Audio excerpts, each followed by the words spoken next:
ઉભા રહ્યો પણ ક્યાં જાવ છો? થોડીક વાર તો ઉભા રહ્યો. જો હું તમને મારા વાળ બતાવું. જો કેવા સરસ કાળા કાળા અને લાંબા છે. જો ગોઠણથી ખાલી આટલા જ ટૂંકા છે. હવે આ જો તે વાળ મારા એટલા માટે લાંબા છે અને કાળા છે. હું ઘરે બનાવેલું શેમ્પુ યુઝ કરું છું, તમને ખબર જ છે. સાથે સાથે તેલ પણ હું ઘરે જ બનાવું છું. અને જો તમે મારા વાળનો ગ્રોથ રહ્યો ને જોઈ શકો છો, ઘણો બધો સરસ છે, જાડા વાળ છે અને વધારે વાળ છે. તો હવે આ તેલ બનાવવામાં હું કઈ 40 જડીબુટ્ટીઓ યુઝ કરું છું ને તમને બતાવું. કઈ વસ્તુ આપણે છે ને નાખવાની છે અને કઈ વસ્તુ આપણે મિક્સરમાં ક્રશ કરવાની એનું પેલું જોઈ લેજો. આનો આપણે એલોવેરા તેનો રસ કાઢવાનો છે. આ દૂધી છે એને છીણવાની છે. હવે આ તુલસીના પાંદ છે એનો આપણે રસ કાઢવાનો છે. અને આ છે આપણા આમળા, એને પણ મિક્સરમાં ક્રશ કરવાના છે. બરાબર. હવે આ બધી વસ્તુ રહીને એક ટોપિયામાં આ રીતના નાખી દેવાની છે. કોઈ તમારી પાસે જે વાસણ હોય ને એમાં આ જાસૂદના ફૂલ અને પાંદડા, આ લીંબુના પાન, આ મીઠો લીમડો,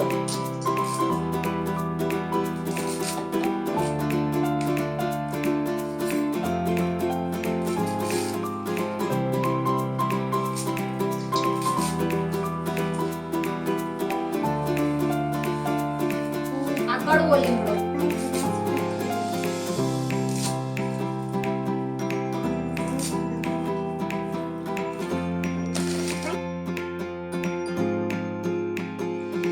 રોઝમેરી, સૂર્યમુખીના બી, લાંબી કાળી મોટી એલચી,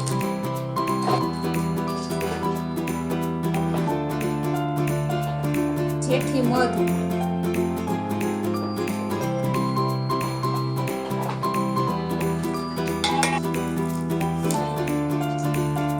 લાલ ચણોથી, મંજીસ્ટા પાવડર,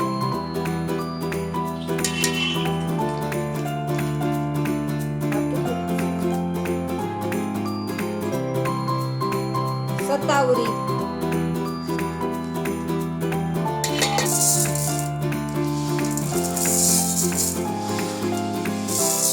મેથી,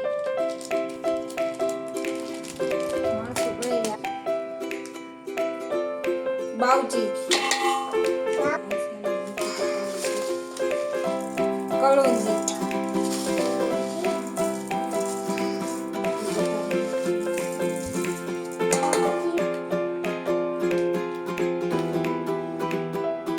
નાગરમોથ,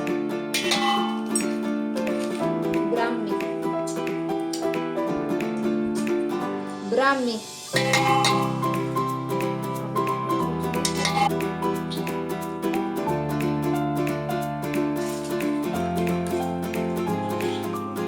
મુંગરાજ,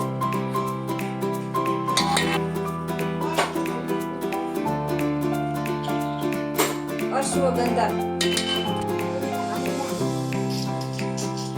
બોરસલી, ટગર, ત્રિફળા,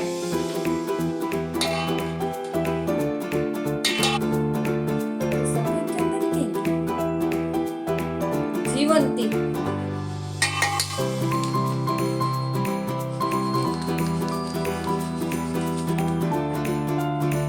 સફેદ ચંદન,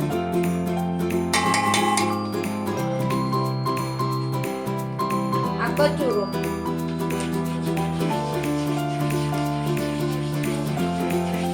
અળસી, આ જટામાસી, આ છે આપણા લવિંગ. બધી વસ્તુ છે ને એમાં આપણે થોડું પાણી એડ કરવાનું છે, વધારે નહીં, ખાલી બધી વસ્તુ સેજ ભીની થાય ને એટલું પાણી આપણે એડ કરવાનું છે. અને પછી આ રીતના આપણે મૂકી દેવાનું છે. જો આપણે આ કપૂર કાચી બાકી રહી ગઈ અને આપણે બાકી તો આટલી વસ્તુ આપણે પલાળી દીધી છે. હવે આપણે હે ને કાલે સવારે બધી પ્રોસેસ કરવાની છે. આ બધું સરસ પલળી જાય તો આ બધું મિક્સરમાં ક્રશ કરવાનું છે. ત્યાર પછી આ બધી વસ્તુ અલગ અલગ મિક્સરમાં ક્રશ કરવાની છે અને પછી તેલ બનાવવા ટાણે બધા તેલ નાખવાના અને આ બધી વસ્તુ વારા પછી વારા નાખી દેવાની છે. તો હવે તમે ઊંઘી જાઓ અને હું ઊંઘી જાઉં. આપણે નાઇટમાં જેટલી વસ્તુ આપણે પલાળી હતી ને એ સરસ પલળી ગઈ છે અને સાથે સાથે એલોવેરા અને આમળા અને તુલસીના પાન એનો આપણે અત્યારે જ્યુસ કરવાનો છે અને બાકીની વસ્તુ મિક્સરમાં ક્રશ કરવાની છે. આપણે એક દૂધી લીધી છે ને એને છીણી નાખવાની છે. આપણી તમામ પેસ્ટ તૈયાર થઈ ગઈ છે ને આ આપણા તેલ છે અને આ છે મારો ગેસ જે હું અત્યારે ચાલુ કરી દઉં છું અને સ્ટાર્ટિંગમાં જ આપણે સ્લો ફ્લેમ રાખવાનો છે જે મેં કરી દીધો છે અને આ છે આપણી મસ્ત મજાની લોખંડની કઢાઈ જે આપણે ગેસ પર મૂકી દીધી છે. આ છે આપણું કોપરેલ તેલ, આ છે આપણું એરંડિયું તેલ, કાળા તલનું તેલ, આ છે સરસવનું તેલ, આ છે આપણી લીંબોળીનું તેલ. આપણે આમળાનો પાવડર નાખ્યો છે, આમળાની પેસ્ટ પણ નાખી છે અને આમળાનું તેલ પણ નાખવાનું છે કારણ કે અત્યારે સફેદ વાળનો પ્રોબ્લેમ ઘણો બધો વધી ગયો છે એટલા માટે આમળાથી વાળ કાળા થાય છે. આ છે કુંવારપાઠું એલોવેરાની પેસ્ટ, આમળાની પેસ્ટ, છીણેલી દૂધી. આપણે લિસ્ટ તૈયાર કર્યું હતું ને એનાથી પણ વધુ વસ્તુ નાખી છે અને એનાથી પણ વધારે તેલ નાખ્યા છે ને જેના કારણે આપણે નાની કઢાઈ પડતી હતી એટલે બીજી મોટી કઢાઈમાં આપણું તેલ છે અને પેસ્ટ નાખી દીધી. અને જેટલી જડીબુટ્ટીઓને આપણે નાઇટમાં પલાળેલી હતી અને સવારે ક્રશ કરેલી એ બધી જ જડીબુટ્ટીઓ જો આપણે એને એકસાથે તેલમાં નાખી દેવાની છે.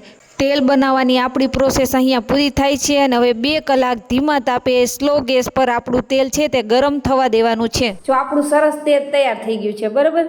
હવે આ તેલ સવારે હે ને કૂણો તડકો હોય ને ત્યારે કલાક એક તડકામાં મૂકવાનું 4 દિવસ અને બપોર પછી 10 થી 15 મિનિટ હે ને ચૂલા ઉપર ગરમ થવા દેવાનું, ખાલી 10 મિનિટ તેલ ગરમ થાય ને એટલી વાર બરાબર.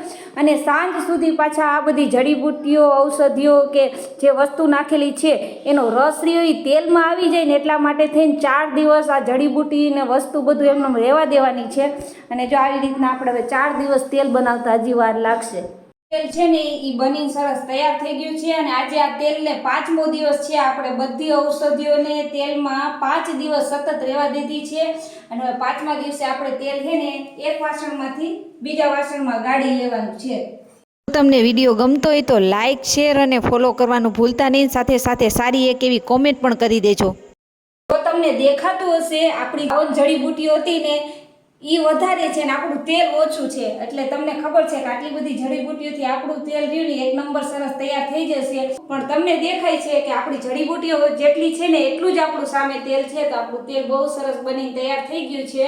સારા અને સ્વચ્છ કપડામાંથી આપણું તેલ સરસ રીતે ગાળી અને અલગ વાસણમાં કરી લેવાનું. યુટ્યુબમાં જોયા હશે કે બધી ઔષધિ રહી બધી આખી નાખી દે, મેથી આખી નાખી દે, કલોંજી, રોઝમેરી કઈ પણ વસ્તુ હોય ને એ આખી નાખી દે, પછી જાસૂદના ફૂલ છે. આપણે નથી એવું કરતા. આપણે તો જો સરસ મિક્સરમાં ક્રશ કરી અને પછી નાખી અને હાલે જો આ તમે નીચવેલી ઔષધિ તમે જોઈ શકો છો કે આ નીચવી જો આ 3 વખત 1, 2 ને 3 આપણે 3 વખત કપડામાં આપણું તેલ ગાળ્યું છે. આમ નીચવી સરસ ગયણીથી નથી ગાળેલું. તમે વિડીયોમાં જોજો બધા ગયણીથી ગાળતા હોય. આપણે તો 3 વખત કપડામાં તેલ સરસ ગાળ્યું છે અને જો આ મસ્ત આપણો જેનો એનો ઝીણો પલ્પ હોય, જે મિનરલ્સ હોય કે વિટામિન જે પણ વસ્તુ હોય ને આ ઔષધિમાં એ બધી ઔષધિ આપણા તેલમાં આવી જાય ને એ રીતના જો આ સરસ મહેનત કરીને આપણું તેલ આપણે તૈયાર કર્યું છે. જો આપણું પોણા 2 કિલોનું જે તેલ બનાવ્યું હતું ને એમાં બધી થઈને કિલો 1 ઔષધિ હે ને આપણી હતી. પોણા 2 કિલો તેલમાં આપણે કિલો 1 ઔષધિ નાખી હતી ત્યારે આપણું હે ને 1.5 કિલો જેટલું તેલ તૈયાર થયું છે. પણ તેલ બહુ મસ્ત તૈયાર થયું છે. બધા લોકો તેલ બનાવે છે એ વાત સાચી, પણ તમે મારો આખો વિડીયો જોશો ને તો તમને ખબર પડશે કે જે મેં તેલ બનાવ્યું છે ને એની રીત ઘણી બધી અલગ છે કે જેટલા પોષક તત્વો ઔષધિના હોય ને એટલા બધા પોષક તત્વો તેલમાં 100% આવી જાય ને એવી રીતના આપણે પ્રોસેસ કરી છે. જે યુટ્યુબમાં કે ફેસબુકમાં કોઈ જગ્યાએ મેં એક એવો વિડીયો નથી જોયો કે જે રીતના મેં તેલ બનાવ્યું ને એ રીતના બધા તેલ બનાવતા હોય. જો આ રહ્યા ને એ હાથ રહ્યા ને એ અહીંયા છે ચોખ્ખા છે અને અહીંયા કાળા છે. તો તમારા વાળ રહ્યા ને આ તેલથી નેચરલી રીતે કાળા થશે. તમને ખબર છે આપણે કાંઈ કેમિકલ આપણા તેલમાં નથી નાખ્યું. અને જો આ તેલ ગાળી અને ત્યારે હાથ ધોતી હતી ને તો મને થોડોક ફર્ક દેખાણું. મારા હાથ સેજ કાળા થઈ ગયા ને તો મેં કીધું લાવ વિડીયો બનાવીને બતાવું કે આપણા તેલથી જો તમને આ નેચરલી તમારા વાળ કાળા થશે. તેલ તૈયાર થઈ ગયું એટલે આપણે બોટલમાં ભરી લીધું અને 1 નંબર તેલ આપને સરસ મસ્ત મજાનું દેખાય છે. આવજો, ફરી મળીશું. રાધે રાધે, જય શ્રી કૃષ્ણ, જય માતાજી.